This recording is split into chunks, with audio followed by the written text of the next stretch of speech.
केहू से बतियाबू हम जा तनी झड़िया कमाए। अबा रौरा मत जाई, ओसे अच्छे हम ही चलम कमाए। रे के जेबे कमाए हैं? बेटी पतो भइलू त बेटी पतो के चाल चलन सीखो हैं।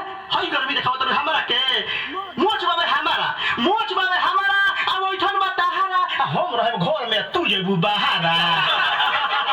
तू जेबू करे ऑफिस में नौकरी आ केहू से बतियाबू हमार देह झुकरी। जेही ना सेही से लगाबू तू मितरी हम रहम होइए ना तू गेल मरबू भीतरी। हमके सिखाओ तारू पढ़े के का कहारा हम रहम घर में तू जेबू बाहरा।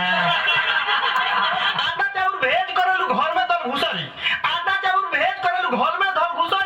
आ झूठे कहलू घर में डोंट करे मुसरी।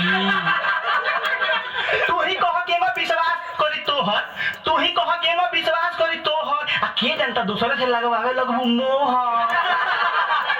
सोचलू कि रही ना केहू के पहारा हम रहन घर में तू जेबू बाहरा। तू वहां जाके खबू आलू गोभी भांटा हम यहाँ रह के डोलाम का घंटा। यहाँ हमार मन छबटाई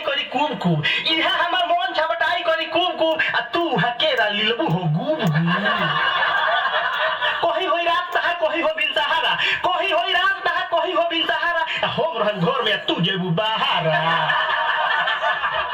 केहू से कहेलू हमर निक नइखे पति आ कौना गुण पर तहारा के बोझी हम सती। चाहलू उड़ाई हम छूटा गुल सहारा हम रहन घर में तू जेबू बाहरा। ऐसे हम ही जा कमाए